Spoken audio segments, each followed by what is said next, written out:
Kitab Ulangan, suatu kesimpulan yang luar biasa dari hukum Taurat dan sebuah peringatan bahwa Musa akan mati.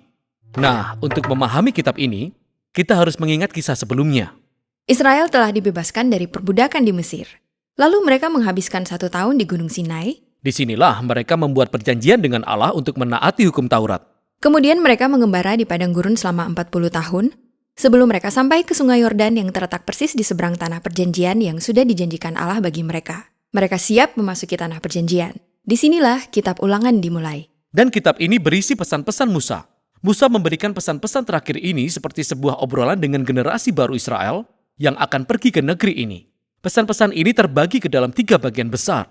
Musa memulai bagian pertama pesan tersebut dengan nada muram, karena dia menyoroti pemberontakan dan perlawanan Israel yang telah berlangsung selama 40 tahun terakhir. Dan ini mendasari bagian pembukaan, yaitu tantangan Musa kepada generasi baru ini untuk menjadi berbeda dengan orang tua mereka dalam hal menanggapi anugerah Tuhan dengan kasih dan ketaatan.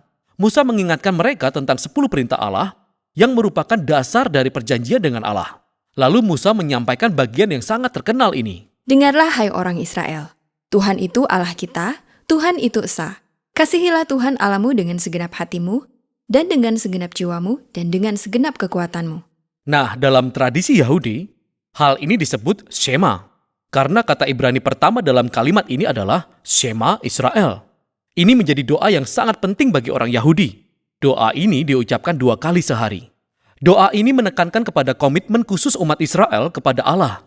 Satu-satunya Allah yang sejati yang mengasihi mereka dan melepaskan mereka dari perbudakan. Benar, karena mereka akan memasuki suatu wilayah yang penduduknya menyembah banyak dewa-dewa. Musa berpikir kesetiaan kepada Allah adalah satu-satunya cara menuju kehidupan. Nah, perhatikan kata-kata kunci ini dalam Shema. Dengarlah dan kasihilah. Kita akan menemukan kata-kata ini di sepanjang bagian pembuka dari pesan-pesan terakhir ini. Kata dengarlah dalam bahasa Ibrani lebih dari sekedar membiarkan gelombang suara masuk ke dalam telinga kita. Ini mencakup gagasan untuk menanggapi apa yang kita dengar. Bagi Israel, ini berarti menanggapi anugerah Allah dengan mematuhi hukum perjanjian. Dan kemudian kata dengarlah selalu diikuti oleh kata kasihilah. Ya, jadi kasih adalah motivasi yang benar dalam menaati hukum Taurat. Israel tidak mungkin bisa taat tanpa mengasihi. Dan mereka tidak benar-benar mengasihi jika mereka tidak taat. Jadi ada hubungan yang sangat erat antara mengasihi dan mendengarkan yang ditulis berulang kali dalam kitab ini. Musa berkata jika mereka mendengarkan dan mengasihi, mereka akan menggenapi panggilan mula-mula mereka sebagai keturunan Abraham untuk menunjukkan kepada bangsa-bangsa hikmat dan keadilan Allah serta menjadi saluran berkat bagi mereka. Bagian kedua kitab Ulangan berisi sejumlah hukum dan perintah. Dan inilah asal-muasal nama kitab ini. Ulangan, berarti hukum kedua. Karena kebanyakan dari ketetapan dan peraturan ini sudah pernah kita dengar sebelumnya. Bahkan pada kalimat awal kitab ini, kita diberitahu bahwa di sini Musa menjelaskan dan mengklarifikasi ketetapan dan peraturan itu. Jadi Musa mengulangi dan menjabarkan ketetapan dan peraturan yang ada dan membuat itu relevan bagi generasi baru ini. Ada peraturan tentang bagaimana mereka harus menyembah Tuhan, peraturan tentang struktur kepemimpinan, peraturan tentang keadilan sosial, dan beberapa peraturan lainnya tentang ibadah. Nah, setelah menyampaikan semua ketetapan dan peraturan itu, Musa memperingatkan Israel mengenai konsekuensi atas ketaatan dan ketidaktaatan, atau dalam istilah Musa, berkat dan kutuk. Jika mereka mendengarkan dan mengasihi, mereka akan merasakan berkat dan kelimpahan di tanah perjanjian. Jika mereka tidak taat, mereka akan ditimpa kelaparan dan kutuk, dan mereka akan dipaksa keluar dari tanah perjanjian menuju pengasingan. Dan kisah ini membawa kita pada bagian terakhir dari pesan-pesan Musa. Ya, di sini Musa berkata, "Aku memperhadapkan kepadamu pada hari ini kehidupan dan kematian, berkat dan kutuk. Jadi pilihlah kehidupan." Tetapi kemudian kisahnya menjadi sangat menarik. Karena setelah 40 tahun bersama dengan umat Israel, Musa tahu bahwa mereka tidak akan taat. Sehingga dia memprediksi kegagalan bangsa Israel dan bahkan pembuangan mereka dari tanah perjanjian. Musa fokus kepada apa yang menurutnya merupakan sumber permasalahan, yaitu bahwa mereka tegar tengkuk.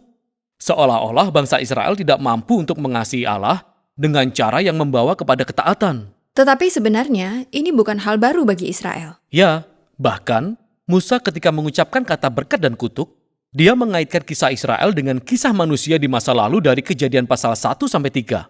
Jadi, Adam dan Hawa, mereka diberkati oleh Allah sama seperti bangsa Israel. dan diberi pilihan untuk percaya dan taat kepada Allah, sama seperti bangsa Israel. Namun mereka memberontak dan mendatangkan kutukan. Dan Musa tahu bahwa bangsa Israel akan melakukan hal yang serupa. Kisah-kisah ini adalah tentang bangsa Israel yang tegar tengkuk. Tetapi sebenarnya, semua kisah itu adalah jendela ke dalam kondisi universal manusia. Tetapi Musa tidak kehilangan harapan sepenuhnya. Itu benar. Musa berkata bahwa di balik pengasingan bangsa Israel, Allah berjanji untuk mengubah hati mereka. Sehingga suatu saat nanti, mereka sungguh-sungguh bisa mendengarkan dan mengasihi. Di bagian terakhir, Yosua ditetapkan sebagai pemimpin baru bangsa Israel, Lalu Musa menuliskan hukum Taurat. yang dia tahu akan dilanggar oleh bangsa Israel. Benar sekali. Lalu Musa memasukkannya ke dalam tabut perjanjian. Lalu Musa naik ke atas gunung sehingga dia bisa melihat tanah perjanjian dari kejauhan. Lalu dia mati, dan begitulah akhir kitab Taurat. Yang bisa dikatakan aneh untuk mengakhiri sebuah cerita. Maksud saya, itulah klimaksnya. Akankah bangsa Israel menaati semua ketetapan dan peraturan dan hidup setia di tanah perjanjian, atau tidak? Ya, kisahnya berlanjut kepada Yosua, kitab selanjutnya dalam Alkitab. Tetapi inilah akhir kitab Taurat, kisahnya berakhir di sini untuk sebuah alasan. Kitab Taurat ditulis bagi orang-orang yang hidup di luar tanah perjanjian, atau yang masih menantikan penggenapan janji Allah untuk memberkati seluruh dunia. Nah, ketika setiap generasi membaca kitab Taurat, mereka terpanggil untuk memiliki harapan yang sama seperti Musa, yaitu hati baru yang sudah diubahkan, yang suatu saat bisa benar-benar mendengar dan mengasihi.